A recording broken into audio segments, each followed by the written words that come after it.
Hi, all y'alls. It's my 54th birthday today, and thought I'd share my bagpipe story with you. For whatever reason, I have no idea, but every time I would hear Scotland the Brave, I would get emotional. And there was no explanation for it. And back then I was totally disconnected from any of my ancestry or genealogy or anything like that. But anyway, I would get emotional every time I would hear Scotland the Brave, and there was no reason for it. And my mom would be all like, what's the matter, you? You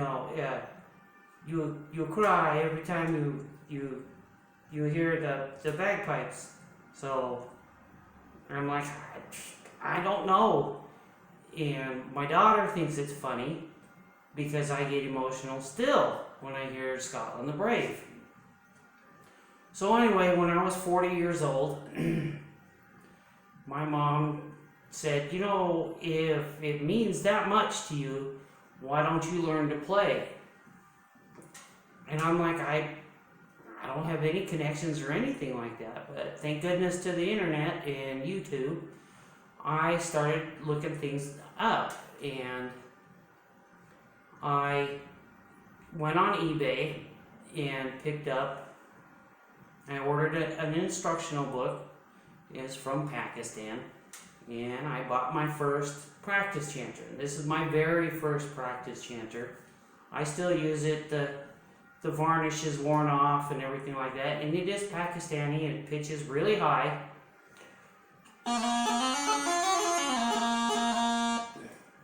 So it's not anything I could practice with anybody else.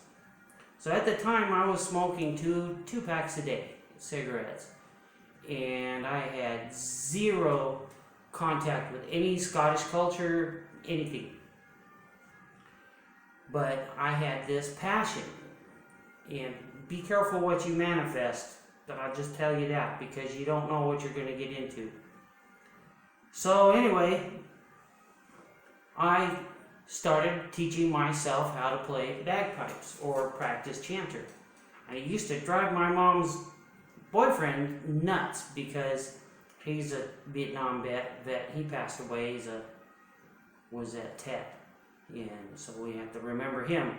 But anyway, he hated me practicing this all the time. And back then I used to drive buses, paratransit. So I would take this everywhere I went. This practice chanter went with me. And I was practicing every chance I could get. And even if it was completely incoherent to anybody who would hear me practicing, I got encouragement. So I finally reached a point where I thought, okay, well, I need to buy a set of bagpipes. So I went to this website, and I remember their name. I don't know if they're in business anymore. It's called Harp and Dragon. And I picked up a set of Pakistani antique chalice bagpipes. They're kind of like a light blonde color or amber color, hot honey. And I ordered a set of bagpipes, and I received them, and I oiled up the bores with vegetable oil, and I got an online metronome, and I could not blow the Pakistani chanter reed. Well, I got them all set up, and I got them tuned to the best that I could. So I did that, and I would go out, and this was in Southern California, and I'd go out into Silverado Canyon. I couldn't play any tunes at all. Nothing on the bagpipes, because I didn't have the strength or my diaphragm, everything.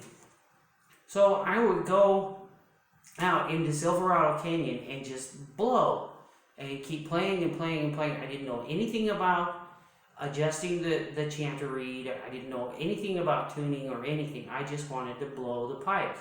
So I'd go out there I had a couple favorite places. People would start coming out to listen to me play nothing. And they say, that's pretty awesome. Oh. And I'm like, okay. But I kept going.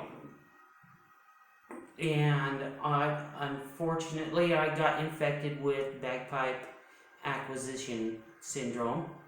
And I started buying other pipes.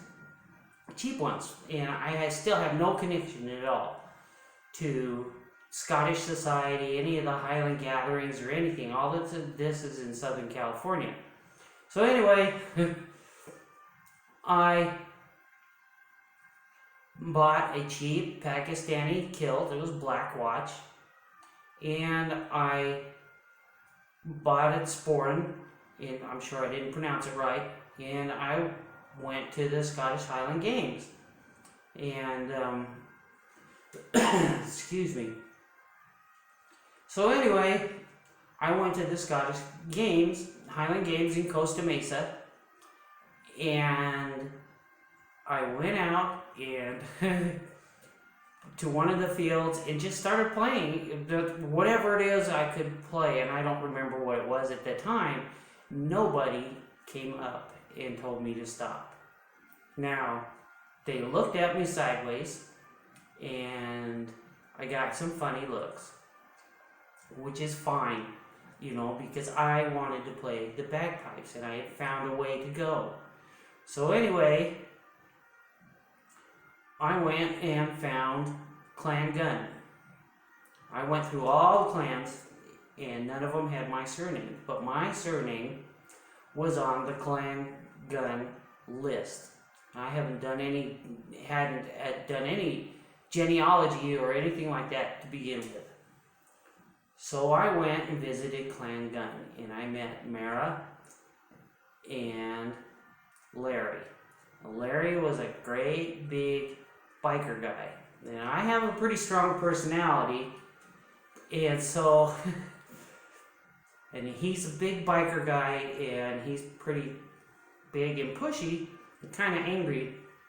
That's just who he is. He doesn't mean he's a bad guy. I haven't seen him for years. But I knew I wasn't going to get along with him because I was going to react to his personality. So I stayed away from him because I didn't want a conflict. I wanted to be part of the clan. Mara from Clan Gun said, just show up, you can be our piper. I'm like, well, okay, but I don't really know how to play. Oh, fine, they didn't care. So now I'm part of Clan Gun. And I would come and play, and I had taught myself how to set up some small pipes. So I would bring those so I wouldn't drive everybody nuts. Well, I eventually got a set of Sulci International Blackwood bagpipes, and they actually sounded pretty good. And I set those up, and the very first tune I learned to play was 79's Farewell to Gibraltar, which probably is everybody's first who doesn't know anything, I'm gathering. So anyway, I didn't know enough to play any tunes for a long time, and I kept practicing and practicing and practicing. Well, a contest came up at the Costa Mesa Highland Games, and I had no idea about the competition, but I joined the WUSPBA, the Western United States Pipe Band Association, so that I could compete at the Queen Mary. So I went up to the Queen Mary, and this was in my Pakistani kilt, Pakistani service, Army service Sporen, and I don't know what else I was set up with, but I had my Sulci bagpipes. And they were set up, pitched really low because I didn't have another chanter. So I was probably around 466 hertz.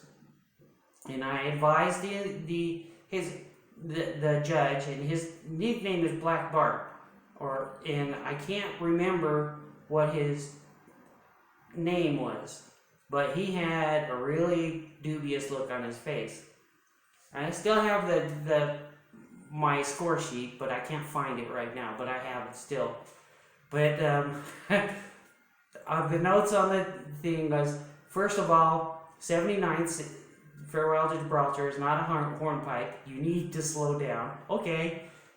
Then he goes, I didn't realize how low your pitch would be on your pipes, but they sounded okay. And when I was standing at the table, he looked at my chanter, because he called me forward and he wanted to look at my chanter. It was a Pakistani Blackwood chanter.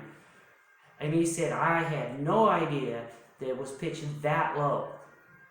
And he looked at my taping, and because he had already heard my tuning from playing, he said, well, at least you know what you're doing. And I'm like, okay. So that was my very first competition at the Queen Mary. Now, I have to tell you, anytime I've ever competed at the Queen Mary, I go the day before and I play for the ship. And I don't care who listens. I just play for her. So anyway, it's a passion. I can't explain what it is to be inside the sound. But anyway, sorry. It's the bagpiping. So anyway, that was my very first competition. And after a while, I became kind of a hack piper. People knew who I was. Blandford and Sons was always at the Costa Mesa Games. And they would... their pipe band, Blandford and Sons, that they had their own band at the time, and he was also selling accessories. And Blandford and Sons is where I bought my first official gillies. And I asked if I could play, and he says yes. And I know how bad I was at the time, but he kind of directed me in a corner. Not away from everybody, but he said, you can go play over there. So I did. Nobody stopped me from playing. Nobody said anything. Nobody criticized me. Nobody said anything. So I'm grateful for those guys for their patience. And then I found a pipe band that was local to my area. And I'm not going to say what my area was because I don't want to cast any shadows, but I went to their practice every week for a year, and no one ever approached me, ever. It was like I was a ghost. It didn't hurt my feelings because I was so self-conscious I wouldn't have been any good anyway. But after a while, I figured out, hey, they don't really need new pipers and whatever. And I started taking some lessons, but I couldn't afford the $35 an hour. So I went back to instructing myself. And then I found out that the LA Scots would practice every weekend, I think it was the weekends, over at a park. So I went and visited a couple of their practices.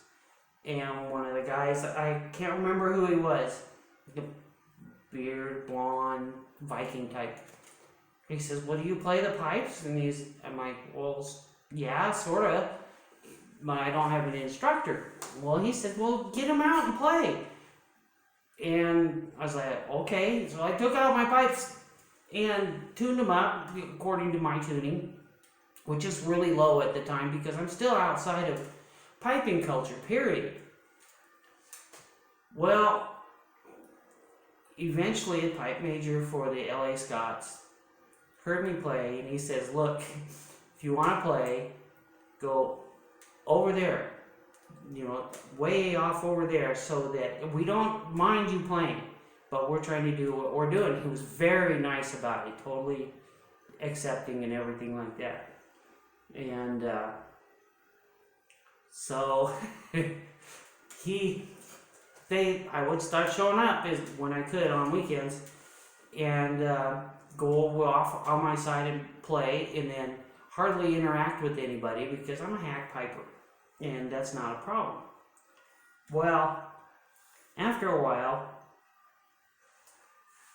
my friend, he's my mentor in a lot of ways, Davey, comes up and says, "You need help." And I'm like, "Yeah." And I told him who I'd taken some lessons to, and that I was mostly self-taught. And I'm still mostly self-taught because of just the way life happens.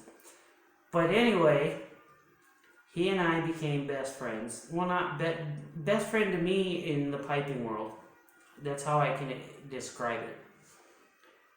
And kind of a stabilizing mentor, and at the time I was going through a lot of stressful events, and he was always there. We never discussed really the stressful events, but we concentrated on piping. And he didn't really give me any instructions because I had taught myself all the fundamentals. Torla, grips, Habata, and I don't always know the proper pronunciation. But anyway, he got me into competing, and I started winning at some of the contests. And believe it or not, I took first place at the Costa Mesa Games one year, playing Scots Wahey in the slow air with a world famous piper, and I can't think of his name right now, but he's one of the big guys. I think he's from Canada, or at least the West Coast. I was shocked as heck because my tuning was on and my expression was on. I don't know about my timing. I'm rhythmically challenged. So anyway, I started winning, and that's my bagpipe story that I can relate for now. I will always play, and I will always strive to improve, and I will always want to play the bagpipes. And people will say, "Well, are you Scottish?" And the thing is, if the spirit is in you, it doesn't make you Scottish, but it connects you to the heritage. Now, I did my genealogy. I don't know how this works. On one side, I'm descended from Longshanks. At the dead end is Go, which is Scottish. And then I did some more research, and another part of my family is from Northumbria, and they're a bunch of vagabonds and horse thieves. And then on my dad's side, I have, and I got this from his mother, Donna, a picture of my dad's family in Trongate, Scotland. And I'm pretty sure, I've been told this Trongate's never been a nice place. But it's very possible that one of my ancestors played or worked building the Queen Mary. Possible, who knows. My grandfather could never read. He was never taught, and that's a different story. But the family, the Scottish family on that part,